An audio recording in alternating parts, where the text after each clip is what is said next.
அவனுடைய சுபாவத்திலேயே குரூரம் கலந்து சிவகாமியின் மீது வஞ்சம் தீர்த்து கொள்வதற்கும் அந்த அரண்மனை சிவகாமிக்காக திட்டம் செய்யப்பட்டதுன்னு சிவகாமி வாதாபிக்கு வந்து சேர்ந்த 8வது நாள் புலிகேசியோட பேச்சு எவ்வளவோ அருவருப்பாய் இருந்த போதிலும் வடபெண்ணை கரையிலிருந்து சளுக்க சைனியத்துடைய பெரும் பகுதி வடமேற்கு திசையா வாதாபி நகரத்தை நோக்கி கிளம்பிச்சு. சிவகாமியும் அந்த சைனியத்தோடு பிரயாணம் செஞ்சா. தொண்டை மண்டலத்து கிராமங்களில் பார்த்த பயங்கரங்களை காட்டிலும் கொடுமையான காட்சிகளை பார்த்து கொண்டே போனான். வீடுகளும் வைக்கோற்போர்களும் பற்றி எரிவதையும், பசுமையான தோப்புகள் போர் யானைகளால் அழிக்கப்படுவதையும், பயிர்கள் நாசமாக்கப்படுவதையும் பார்த்து கொண்டு போனான். குற்றமற்ற கிராமத்து ஜனங்கள் கொல்லப்படுவதையும், திடகாத்திர புருஷர்களும் இளம் வயது பெண்களும் சிறை பிடிக்கப்படுவதையும், தாய்மார பிரிந்த குழந்தைகள் அலறி அழுவதையும் பார்த்து கொண்டு போனான். சிவகாமியோட உள்ளத்திலும் பெரிய தீப்பிழம்பு ஜுவாலை விட்டு எரிய தொடங்குச்சு. வாதாபி சக்கரவர்த்தியை மறுபடியும் சந்திச்சு இந்த மாதிரி அக்கிரம கொடுமைகளை செய்ய வேண்டாம்னு வேண்டிக் கொள்ள விரும்பினான். பல தடவை அதுக்காக பிரயத்தனம் செஞ்சா. தன்னோடு வந்த காவலர்களை தன்னை புலிகேசிக்கிட்ட அழைத்து போகும்படி கேட்டுக்கொண்டா. அந்த காவலர்கள் அவ சொன்னதை காதல போட்டுக்கொண்டதாகவே தெரியல. ஒவ்வொரு சமயம் அவ இரவுல தூங்குறப்ப ஹ ஹ ஹ அப்படின்னு பேய் சிரிப்பது மாதிரியான சிரிப்பு சப்தம் கேட்கும். திடுக்கிட்டு கண்ணை வெடிச்சு பார்ப்பா. எதிரில் சற்று தூரத்திலிருந்து வாதாபி சக்கரவர்த்தியுடைய உருவம் திரும்பி போவது போல தோன்றும். எழுந்து உட்காருவதற்குள்ள அந்த உருவம் மறைஞ்சு போயிடும். தன்னுடைய சித்த பிரமையால் தோன்றிய உருவந்தான் அது அப்படின்னு நினச்சிக்குவா. புலிகேசி இளம் பிராயத்தில் சிற்றப்பன் மங்களேசனால் பெரிதும் கொடுமை செய்யப்பட்டவன்.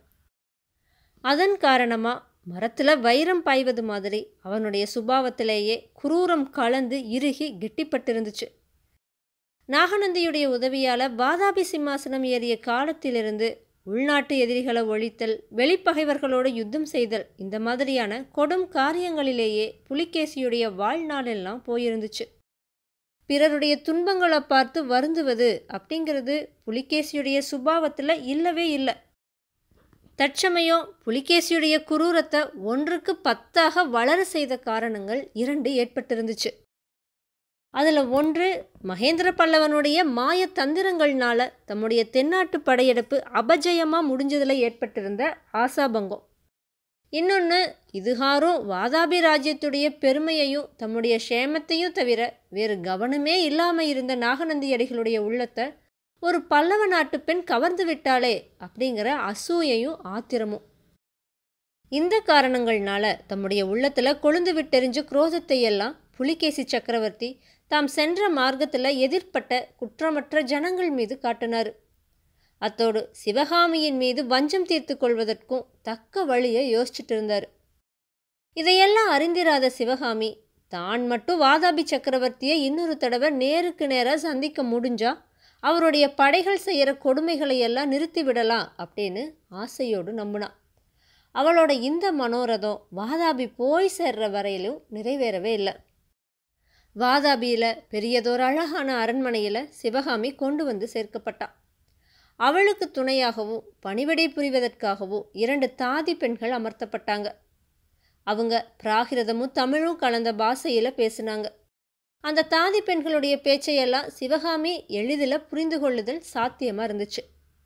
சக்கரவர்த்தியுடைய கட்டளையின் பேரிலேயே அந்த அரண்மனை சிவகாமிக்காக திட்டம் செய்யப்பட்டதுன்னு, அவளுக்கு யாதொரு சௌகரிய குறையும் இல்லாதபடி பார்த்து கொள்ளும்படி ஆக்ஞைனும் மேற்படி தாதி பெண்கள் கிட்ட சிவகாமி தெரிஞ்சுக்கிட்டா. இது எல்லாம் அவ எதிர்பார்த்தபடியே தான் இருந்துச்சு. அதனால் கூடிய சீக்கிரம் புலிகேசி சக்கரவர்த்தி தன்னை பார்க்கறதுக்காக அங்கு வருவார்னு சிவகாமி தீர்மானிச்சா. அப்படி அவர் வரப்ப என்ன பேசணும், எப்படி நடந்துக்கணும் அப்படிங்கிறத பற்றி ஓயாமல் சிந்திச்ச வண்ணம் இருந்தான். சக்கரவர்த்தியோட விஷயத்தில் சிவகாமியோட மனோபாவம் 2 விதமாக இருந்துச்சு. ஒரு சமயம் அவருடைய சைனியம் செய்த கொடும் செயல்களை எண்ணி எண்ணி அவளுடைய உள்ளம் கொதிச்சுது. இன்னொரு சமயம் அப்பேற்பட்ட கொடுங்கோல் மன்னன் மீது அபலையாகிய தனக்கு ஏற்பட்டிருந்த சக்தியை நினச்சி அவளுடைய உள்ளம் பெருமிதம் அடைஞ்சுது. ராவணன் கவர்ந்து போய் அசோகவனத்தில் சிறை வைத்த சீதாதேவியுடைய நினைவு சிவகாமிக்கு அடிக்கடி வந்துச்சு. சீதையின் நிலைமைதான் தன்னுடைய நிலைமையும். ராமபிரான் ராவணனை வென்று சீதையை சிறைமேட்டு கொண்டு போனது மாதிரி மாமல்லர் ஒரு நாள் வந்து இந்த பாதக புலிகேசியை வென்று தன்னை சிறை மீட்டு கொண்டு போக போறாரு. இப்படி நம்பின சிவகாமி சீதைக்கும் தனக்கும் இருந்த வித்தியாசத்தை பற்றியும் எண்ணமிட்டா. சீதாதேவியை ராவணன் அவளுடைய அழகுக்காக ஆசைப்பட்டு அபகரிச்சுக்கிட்டு வந்தான். அவளை கல்யாணம் செஞ்சு கொள்ள விரும்பினான். ஆனால் புலிகேசியோ தன்னிடம் இருந்த நாட்டிய கலையின் மேலே மோகம் கொண்டு தன்னை சிறைப்பிடித்து வந்திருக்கான். புலிகேசியே மாறுவேடம் பூண்ட புத்த பிக்ஷு அப்படிங்கிற நம்பிக்கை சிவகாமியுடைய உள்ளத்தில் வேரூன்றி இருந்தபடியால் இப்படி நினச்சான். ஆகையால் ராவணன் மீது சீதைக்கு இல்லாத செல்வாக்கு தனக்கு வாதாபி சக்கரவர்த்தியின் மீது இருக்கிறது. தன் கலையின் சக்தி கொண்டு அவரை தன் இஷ்டப்படியெல்லாம் ஆட்டி வைக்கலாம். அந்த பொல்லாத புத்த பிக்ஷுவை தான் லேசில் விட போகிறது இல்லை. வரட்டும், இங்கே எப்படியும் என்னிடம் வந்துதானே ஆக வேண்டும் அப்படின்னு நினச்சா. சிவகாமி வாதாபிக்கு வந்து சேர்ந்த 8வது நாள் அவளுடைய மனோரதம் ஈடேறிச்சு. சக்கரவர்த்தி அவளை பார்க்கறதுக்காக அந்த அரண்மனைக்கு வந்தார். வாசற்புறம் இருந்த தாதி ஓடி வந்து சக்கரவர்த்தி வருகிறார் அப்படின்னு தெரிவித்ததும் சிவகாமி ரொம்ப பரபரப்பா வாதாபி சக்கரவர்த்தியை வரவேற்கவும் அவர் மேலே தன்னுடைய கூறிய கண்ணம்புகளையும் சொல்லம்புகளையும் செலுத்தவும் ஆயத்தமானான். ஆனால் சக்கரவர்த்தி அரண்மனைக்குள்ளே வந்து நின்று அவளை மேலும் கீழும் ஏறிட்டு பார்த்துட்டு அவள் கனவுல கேட்டது மாதிரியான ஒரு பேய் சிரிப்பு சிரித்ததும் சிவகாமி எண்ணியிருந்த எண்ணமெல்லாம் எங்கேயோ போயிடுச்சு. இன்னதுன்னே சொல்ல முடியாத ஒரு பீதி அவளுடைய இருதயத்தில் புகுந்து தேகமெல்லாம் வியாபித்து தேகத்துடைய எலும்புகளுக்குள்ளே பிரவேசித்து ஒரு குலுக்கு குலுக்கிருச்சு. வாயை திறந்து பேச முடியாதபடி நாக்கு மேல் அணத்தில் போய் ஒட்டிடுச்சு. சிற்பி மகளே, நாட்டிய கலாராணியே, மகேந்திர பல்லவனின் கலை பொக்கிஷமே, சௌக்கியமா? வாதாபி வாசம் உனக்கு பிடித்திருக்கிறதா அப்படின்னு புலிகேசி கேட்டப்ப சிவகாமியுடைய உடம்பு படபடுத்து நடுங்குச்சு. தன்னுடைய நாட்டிய தோற்றங்களிலே வெகு சாதாரணமான தோற்றத்தை கண்டு அப்படியே பரவசப்பட்டு நின்ற புத்த பிக்ஷுவா இவர்? தன்கிட்ட அணுகிறப்பவே பயபக்தியோடு அணுகி உணர்ச்சி மிகுதியினால தன் கூட பேச முடியாம தத்தளித்து நின்ற நாகநந்தி இவர்தானா? பொன்முகிலி நதிக்கரையில் தொண்டை நாட்டு பெண்களை விடுதலை செய்ய வேணும்னு தான் வரம் கேட்டு பெற்றப்ப அவர் இப்படி இல்லையே. வாதாபி நகருக்கு வந்து விட்டதனாலேயே இவர்கிட்ட இந்த வித்தியாசம் ஏற்பட்டிருக்கிறதா? இப்படியா சிவகாமியுடைய உள்ளக்கடல் கொந்தளிச்சு குழம்ப புலிகேசியுடைய கேள்விகளுக்கு மறுமொழி எதுவுமே சொல்ல முடியாம நின்னான். அதை பார்த்த புலிகேசி, பெண்ணே, ஏன் மௌனம் சாதிக்கிறாய்? கலை உணர்ச்சி இல்லாத வாதாபி புலிகேசியோடு நமக்கென்ன பேச்சு என்ற எண்ணமா? அப்படி நான் அடியோடு கலை உணர்ச்சி இல்லாதவன் அல்ல. அவ்விதம் இருந்தால் சிறைப்பிடித்து கொண்டு வந்த உன்னை இந்த அரண்மனையில் வைத்திருப்பேனா? பல்லவ நாட்டின் இணையற்ற நடன கலாராணிக்கு தகுந்த அலங்கார மாளிகை அல்லவா இது? இங்கு உனக்கு எல்லாம் சௌகரியமா இருக்கிறதா? பணிப்பெண்கள் திருப்தியாக பணிவிடை செய்கிறார்களா? ஏதாவது குறை இருந்தால் சொல் அப்படின்னு சொன்னார். புலிகேசியோட பேச்சு எவ்வளவோ அருவருப்பாக இருந்த போதிலும் இனி பேசாமல் இருக்கக்கூடாது அப்படின்னு சிவகாமி கருதி மனசை திடப்படுத்திக்கிட்டு, பிரபு, இங்கே எல்லாம் சௌகரியமாக இருக்கிறது, ஒரு குறையும் இல்லை, மிக்க வந்தனம் அப்படின்னு சொன்னான். ஆஹா, வாய் திறந்து பேசுகிறாயா? நல்ல வேளை, நீ மௌனமாய் நின்றதை பார்த்துவிட்டு நீ உயிருள்ள பெண்தானா அல்லது உன் தந்தை அமைத்த கச்சிலைகளில் ஒன்றைத்தான் சிறைப்பிடித்து கொண்டு வந்துவிட்டோமோ என்று சந்தேகித்தேன். நீ இந்த மட்டும் பேசியது மிக்க சந்தோஷம். நீ வாயினால் சொன்னபடி உண்மையாகவே எனக்கு வந்தனம் செலுத்த விரும்பினால் அதற்கு ஒரு சந்தர்ப்பம் இருக்கிறது அப்படின்னு புலிகேசி மேலும் சொல்ல தயங்கி நின்னாரு. அவர் என்ன சொல்லப் போகிறாரோ அப்படிங்கிற பீதியோடு சிவகாமி மௌனமாய் இருந்தா. பெண்ணே, அந்த மூடன் மகேந்திர பல்லவன் என்னை கலையுணர்ச்சி அற்றவன் என்று சொன்னான். அதை நீயும் நம்பினாய். நரிக்கும் புலிக்கும் எவ்வளவு வித்தியாசமோ, குட்டைக்கும் சமுத்திரத்துக்கும் எவ்வளவு வித்தியாசமோ, உள்ளங்கை அகலமுள்ள தொண்டை மண்டலத்துக்கும் விஸ்தாரமாக பறந்த சளுக்க சாம்ராஜ்யத்துக்கும் எவ்வளவு வித்தியாசமோ அவ்வளவு வித்தியாசம் மகேந்திர பல்லவனுடைய கலை உணர்ச்சிக்கும் என்னுடைய கலை உணர்ச்சிக்கும் உண்டு. கூடிய சீக்கிரத்தில் இதை நீயே தெரிந்து கொள்வாய். கலாராணியே, கேள். தொலைதூரத்தில் உள்ள பாரசீக நாட்டு சக்கரவர்த்தியிடமிருந்து என்னுடைய சபைக்கு தூதர்கள் வந்திருக்கிறார்கள். என்னுடைய நட்பை கோரி பாரசீக சக்கரவர்த்தி காணிக்கைகளும் சன்மானங்களும் அனுப்பியிருக்கிறார். பாரசீக தூதர்களை பகிரங்கமாக வரவேற்பதற்கும் அவர்கள் கொண்டு வந்த காணிக்கைகளை ஏற்பதற்கும் நாளைய தினம் மகுடாபிஷேக மண்டபத்தில் மகாசபை கூடுகிறது. அந்த மகாசபையில் நீ நடனம் செய்ய வேண்டும் அப்படின்னு புலிகேசி சொன்னார். இத்தனை நேரமும் பயமும் பல வகை குழப்பங்களும் குடிகொண்டிருந்த சிவகாமியுடைய உள்ளம் நடனம் அப்படிங்கிற வார்த்தையை கேட்டதோ அசாதாரண தைரியத்தை அடைஞ்சுது.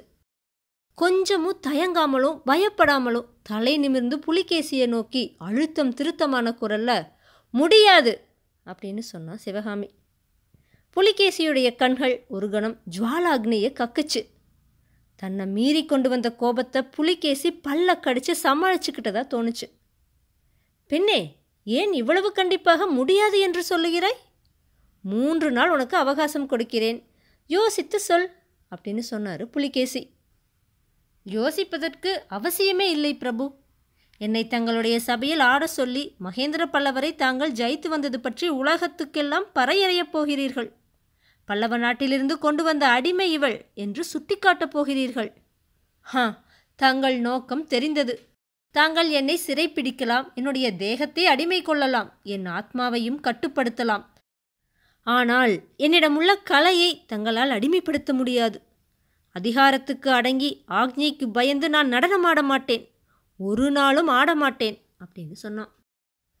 ஆத்திரம் பொங்கிய குரல்ல சிவகாமி மேற்கூறிய மொழிகளை கூறி வந்தப்ப புலிகேசியுடைய கண்கள் செந்தணல் நிறம் பெற்று அனல் உமிழ்ந்துச்சு. சிவகாமி பேசி முடித்ததும் புலிகேசி பழையபடி ஒரு பேய் சிரிப்பு சிரிச்சாரு. பெண்ணே பொறு, இவ்வளவு பதற்றம் உனக்கு எங்கிருந்து வந்தது? அப்படியொன்றும் உன் தேகத்தையோ உன் கலையையோ அடிமைப்படுத்த எனக்கு உத்தேசமில்லை. உனக்கு இஷ்டமில்லாவிட்டால் நீ நடனமாட வேண்டாம். இந்த அரண்மனைக்குள்ளே உன்னை சிறைப்படுத்தி வைத்திருப்பதாகவும் எண்ண வேண்டாம். உனக்கு இஷ்டமான போது நீ இந்த மாளிகையை விட்டு வெளியே போகலாம். வாதாபி நகரை சுற்றி பார்த்துவிட்டு வரலாம். உங்கள் காஞ்சியைப் போல் எங்கள் வாதாபி அவ்வளவு அழகா இல்லாவிட்டாலும் ஏதோ பார்க்கத்தகுந்த காட்சிகள் இங்கேயும் இருக்கின்றன. இந்த அரண்மனை வாசலில் காவல் காப்பவர்கள் உன்னை சிறை வைப்பதற்காக இங்கு இருக்கவில்லை, உனக்கு ஏவல் புரிவதற்காக இருக்கிறார்கள். நீ எப்போது சொல்கிறாயோ அப்போது அவர்கள் உனக்கு பல்லக்கு தெரிவித்துக் கொடுப்பார்கள். மறுபடியும் என்னை பார்ப்பதற்கு நீ விரும்பினாலும் அவர்களிடமே சொல்லி அனுப்பலாம். சிற்பி மகளே, நீ என் அதிகாரத்துக்கு பயந்து நடனமாட வேண்டாம். உன் இஷ்டம் போல் சுயேச்சையாகவும் சுகமாகவும் இருக்கலாம். இப்படி சொல்லிட்டு புலிகேசி சக்கரவர்த்தி சிவகாமியை கூர்ந்து பார்த்தாரு. அந்த பார்வையில் எல்லையில்லாத துவேஷமும் பழி வாங்குற உறுதியும் குடிகொண்டிருந்ததை சிவகாமி கவனிக்கல. அந்த ஏழை பெண் அப்ப தரையை நோக்கி பார்த்து கொண்டிருந்தா. கொடுமைக்கும் கொடூரத்துக்கும் பெயர் போன வாதாபி புலிகேசிய தான் வென்று விட்டதா அவளுடைய உள்ளம் இருமாப்போடு எண்ணமிட்டு கொண்டிருந்துச்சு. அன்னைக்கு மாலை நேரத்தில் சிவகாமி வாசற்காவலர்கிட்ட தான் வாதாபி நகரை சுற்றி பார்க்க விரும்புவதா சொல்லி பல்லக்கு கொண்டு வர சொன்னான்.